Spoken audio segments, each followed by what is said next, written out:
ಸಮಾಜದಲ್ಲಿ ಬೇರೆ ಬೇರೆ ತರದ ಅನೇಕ ರೂಪಗಳಿದೆ. ಹೊಸ ಕ್ರಿಮಿನಲ್ ರೂಪ ಹೆಚ್ಚಿಗೆ ಆಗಿದ್ದಾರೆ. ಈಗ ಮೊಬೈಲ್ ಬಂದ ಮೇಲೆ ವಿವಿಧ ರೀತಿ ಆರ್ಟಿಫಿಷಿಯಲ್ ಇಂಟೆಲಿಜೆನ್ಸ್ ಇವೆಲ್ಲ ಬಂದ ಮೇಲೆ ಇನ್ನ ಕ್ರೈಮ್ಗಳನ್ನ ಪತ್ತೆ ಹಚ್ಚಲಿಕ್ಕೆ ನಮ್ಮ ಅಧಿಕಾರಿಗಳು ವಿವಿಧ ರೀತಿ ಮಾರ್ಗದರ್ಶನ ಕೂಡ ಮಾಡಿದ್ದಾರೆ. ಈಗೇನು ನಮ್ಮೆಲ್ಲರ ಆಸ್ತಿ ಪಾಸ್ತಿಗಳನ್ನ ರಕ್ಷಣೆ ಮಾಡಲಿಕ್ಕೆ ಈಗಾಗಲೇ ಸರ್ಕಾರ ವಿವಿಧ ರೀತಿ ಕಾರ್ಯಕ್ರಮವನ್ನು ಕೈಗೊಂಡಿದೆ. ಗೂಂಡಾಗಳನ್ನ ತಡೆಗಟ್ಟಬೇಕು ಅಂತ ಹೇಳಿ ಈಗಾಗಲೇ ನಾನು ಪೊಲೀಸ್ನ ಎಲ್ಲ ಸ್ಟೇಷನ್ಗಳು ಕೂಡ ಒಂದು ಹೊಸ ಪಡೆಯನ್ನೇ ನೀವು ರಚನೆ ಮಾಡಬೇಕು, ಅವನ್ನ ಗುರುತಿಸಿ ಈ ಕಳ್ಳತನ, ಈ ಗೂಂಡ ಮತ್ತು ಕಳ್ಳತನ ಮಾಡಿದಾಗ ಕೂಡಲೇ ನಾವು ಇದಕ್ಕೆ ಪತ್ತೆ ಹಚ್ಚಬೇಕು ಅನ್ನೋದನ್ನ ಆದಷ್ಟು ಒಂದು ಜಾಗೃತಿ ಮೂಡಬೇಕು ಅಂತ ಹೇಳಿದ್ದೇನೆ. ನಿನ್ನೆ ತಾನೇ ನಾನು ಬೆಳಗಾಂನಲ್ಲಿ ಒಂದು ಸಂದೇಶವನ್ನು ಕೊಟ್ಟಿದ್ದೇನೆ. ಏನಂತಂದ್ರೆ ಈಗ ನೀವೆಲ್ಲ ಗಮನಿಸಿದ್ರಿ, ನಮ್ಮ ರಾಮ ಮಂದಿರದಲ್ಲಿ ಯಾವ ರೀತಿ ಕಳ್ಳತನ ಆಗಿದೆ ಅನ್ನೋದನ್ನ ನಾವು ರಾಜ್ಯದಲ್ಲಿ ಮುಂಜಾಗ್ರತವಾಗಿ ಕರ್ನಾಟಕ ರಾಜ್ಯದ ಎಲ್ಲ ಮುಜರಾಯಿ ದೇವಸ್ಥಾನದಲ್ಲೂ ಕೂಡ ಇದನ್ನ ಬಹಳ ಎಚ್ಚರಿಕೆಯಿಂದ ಇರಬೇಕು ಅಂತೇಳಿ ಎಲ್ಲ ಕಡೆ ನಮ್ಮ ಮುಜರಾಯಿ ಇಲಾಖೆಯವರು, ನಮ್ಮ ಡೆಪ್ಟಿ ಕಮಿಷನರ್ ಅವರ ಮುಖಂಡತ್ವದಲ್ಲಿ ನಮ್ಮ ಸ್ಥಳೀಯ ಪೊಲೀಸ್ ಅಧಿಕಾರಿಗಳು ಎಲ್ಲ ಏನು ನಮ್ಮ ಗುಂಡಿಗಳಿರ್ತದೆ, ಗುಂಡಿಗಳು ಹಣ ಹಾಕೋದ್ರಿಂದ ಹಿಡಿದು ಹಣ ಬಿಚ್ಚೋದ್ರಿಂದ ಹಿಡಿದು ಬ್ಯಾಂಕ್ ಹಾಕುವವರು ಕೂಡ ಎಲ್ಲ ಕೂಡ ವಿಡಿಯೋ ರೆಕಾರ್ಡ್ ದಾಖಲೆಯಲ್ಲಿ ಇರಬೇಕು. ಒಂದು ನೇರವಾದಂತಹ ಸಂಪರ್ಕವನ್ನು ನಮ್ಮ ಪೊಲೀಸ್ ಸ್ಟೇಷನ್ ಅಲ್ಲಿ ಡೈರೆಕ್ಟ್ ರಿಲೇ ಸಿಸ್ಟಮ್ ಅನ್ನು ನೀವು ಇಟ್ಕೊಳ್ಬೇಕು ಅನ್ನೋದು ಕೂಡ ನಾನು ಈಗಾಗಲೇ ಮಾರ್ಗದರ್ಶನವನ್ನು ಕೊಟ್ಟಿದ್ದೇನೆ.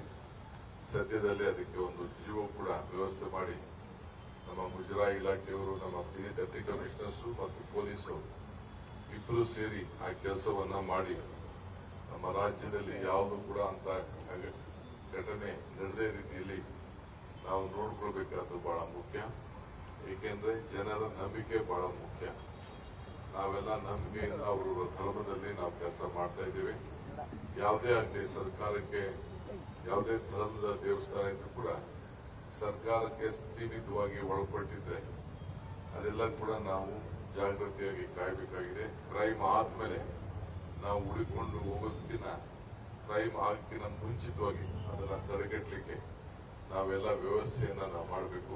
ಅದಕ್ಕೆ ನನ್ನ ಜಾಗ್ರತೆಯನ್ನ ಕ್ರಮ ಕೈಗೊಳ್ಳಕ್ಕೆ ಈ ಮಾರ್ಗದರ್ಶನವನ್ನು ಕೊಡ್ತಾ ಇದ್ದೇನೆ.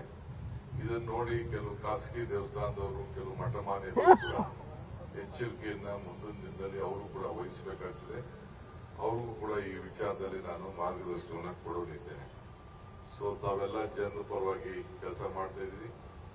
ನನ್ನ ಸಹೋದ್ಯೋಗಿ ಮಿಸ್ಟರ್ ಪ್ರಿಯಾಂಕ್ ಖರ್ಗೆ ಅವರು ಮೊದಲಿಂದ ಕೂಡ ಬಹಳ ಆಸಕ್ತಿನ ಇಟ್ಕೊಂಡು ಈ ಇಲಾಖೆ ಅವ್ರ ಹಿಂದೆ ಹೋದ್ರು ಕೂಡ ಇಲ್ಲೇನೇ ಸಮಸ್ಯೆ ಆಗಿದೆ, ನಮ್ಮಲ್ಲಿರುವಂತಹ ಪೊಲೀಸ್ ಸಿಬ್ಬಂದಿನ ಆಯ್ಕೆ ಆಗುವಂತಹ ವಿಚಾರದಲ್ಲಿ, PSI ವಿಚಾರದಲ್ಲಿ ಅವ್ರದೇ ಆದಂತಹ ಒಂದು ದೊಡ್ಡ ಇನ್ವೆಸ್ಟಿಗೇಷನ್ ಮಾಡಿ ಸರ್ಕಾರಕ್ಕೆ ಮತ್ತು ಜನರ ಗಮನಕ್ಕೆ ಸೆಳೆದು ಇವತ್ತು ಅದು ಶಾಶ್ವತವಾಗಿ ನಡೆದಂತಹ ಘಟನೆ ಇವತ್ತು ಎಲ್ಲರೂ ಕೂಡ ನಮ್ಮ ಪೊಲೀಸ್ ಇಲಾಖೆ ಮುಂದಕ್ಕೆ ಯಾವ ರೀತಿ ನಡೀಬೇಕು, ಸೆಲೆಕ್ಷನ್ ಅಲ್ಲಿ ಯಾವ ರೀತಿ ಟ್ರಾನ್ಸ್ಪರೆನ್ಸಿ ಇರಬೇಕು, ಪರಿಶುದ್ಧವಾದಂತಹ ಯುವಕರು ಆಯ್ಕೆ ಆಗಬೇಕು, ಲಂಚ ಕೊಟ್ಟು ಯಾರು ಕೆಲಸಕ್ಕೆ ಸೇರಬಾರ್ದು, ಮೆರಿಟೇ ಮುಖ್ಯ ಅನ್ನೋದನ್ನ ಇವತ್ತು ಅವರು ಸಾಬೀತು ಮಾಡಲಿಕ್ಕೆ ಒಂದು ದೊಡ್ಡ ಒಂದು ಫೌಂಡೇಶನ್ ಅನ್ನ ಅವರು ಹಾಕಿದ್ರು.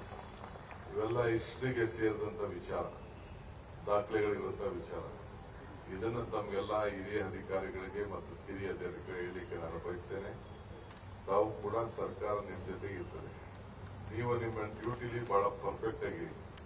ಬೆಂಗಳೂರು ನಗರ ಮತ್ತು ಟೌನ್ಗಳಲ್ಲಿ ಈಗ ಇಡೀ ರಾಜ್ಯ ಇವತ್ತು ನಮ್ಮ ಎಲ್ಲ ಆಸ್ತಿಗಳ ಮೌಲ್ಯಗಳು ಕೂಡ ಹೆಚ್ಚಾಗಿದೆ. ಈ ಮಧ್ಯದಲ್ಲಿ ಕ್ರೈಮ್ಗಳು ಜಾಸ್ತಿ ಆಗಿದೆ. No police officer should be involve with any of such crimes, such dealings.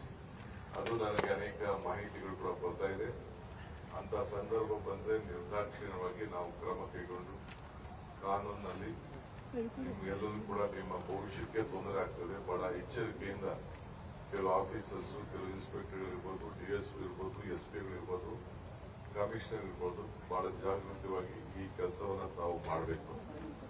ಇದು ನಮಗೆ ನನ್ನ ಮನವಿ ಯಾರು ಅಂತ ತಿಳ್ಕೊಳ್ಳಿ, ಸೂಚನೆ ಯಾರು ಅಂತ ತಿಳ್ಕೊಳ್ಳಿ, ಮಾರ್ಗದರ್ಶನ ಅಂತಾನು ತಿಳ್ಕೊಳ್ಳಿ. ಈ ಕೆಲಸವನ್ನ ತಾವೆಲ್ಲ ಸೇರಿ ಮಾಡಬೇಕು.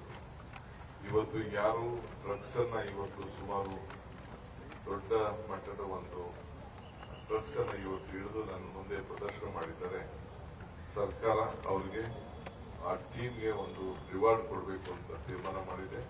10 ಲಕ್ಷದ ಕ್ಯಾಶ್ ಪ್ರೈಸ್ ಅನ್ನ ನಾವು ರಿವಾರ್ಡ್ ಕೊಡಬೇಕು ಅಂತೇಳಿ ಸರ್ಕಾರ ಇವತ್ತು ಘೋಷಣೆಯನ್ನ ಮಾಡ್ತಾ ಇದೆ. So I wish all the police officers for your efficiency, your integrity to the department, integrity to the government. We all salute you for your great hard work. So I wish you all the best. ನಿಮ್ಮೆಲ್ಲರೂ ಕೂಡ ಅಭಿನಂದಿಸ್ತೇನೆ. ಪ್ರತಿಯೊಬ್ಬ ನಾಗರಿಕರು ಕೂಡ police ಇಲಾಖೆ ಮೇಲೆ ಒಂದು ಗೌರವ ಪ್ರತಿ ಹಂತದಲ್ಲೂ ಇರಬೇಕು. ಹಿಂದೆ ಪರಮೇಶ್ವರ್ ಕೂಡ ಅನೇಕ ಒಳ್ಳೊಳ್ಳೆ ಕಾರ್ಯಕ್ರಮಗಳನ್ನ ಜನರ ಬಳಿ ಜನರಿಗೆ ನಿಮ್ಮ ಮೇಲೆ ವಿಶ್ವಾಸವನ್ನು ಮೂಡಿಸುವಂಥದ್ದು, ಅವರ ಬಾಗಿಲಿನಲ್ಲಿ ಅವರ ರಕ್ಷಣೆಗೆ ವ್ಯವಸ್ಥೆ ಮಾಡುವಂತದ್ದೆಲ್ಲ ಕೂಡ ಕೆಲವು ಕ್ರಮವನ್ನು ಕೂಡ ಅವರು ಕೈಗೊಂಡಿದ್ದಾರೆ. ಸೊ ನಮ್ಮ ಹಿಂದಿನ ಸರ್ಕಾರ ಏನು ಸಿದ್ದರಾಮಯ್ಯ ನೇತೃತ್ವದಲ್ಲಿ, ಪರಮೇಶ್ವರ್ ಅವರ ಮುಖಂಡತ್ವದಲ್ಲಿ ಏನು ಪೊಲೀಸ್ ಇಲಾಖೆ ನಡೀತು, ಅವೆಲ್ಲ ಯೋಜನೆಗಳನ್ನು ಕೂಡ ನಾವು ಮುಂದುವರಿಸಿಕೊಂಡು ಮುಂದಕ್ಕೆ ನಮ್ಮ ನೂತನವಾದಂತಹ ಹೋಮ್ ಮಿನಿಸ್ಟರ್ ನಿಮ್ಮನ್ನೆಲ್ಲ ಸಹಕಾರದಿಂದ ಕೆಲಸವನ್ನು ಮಾಡ್ತಾರೆ.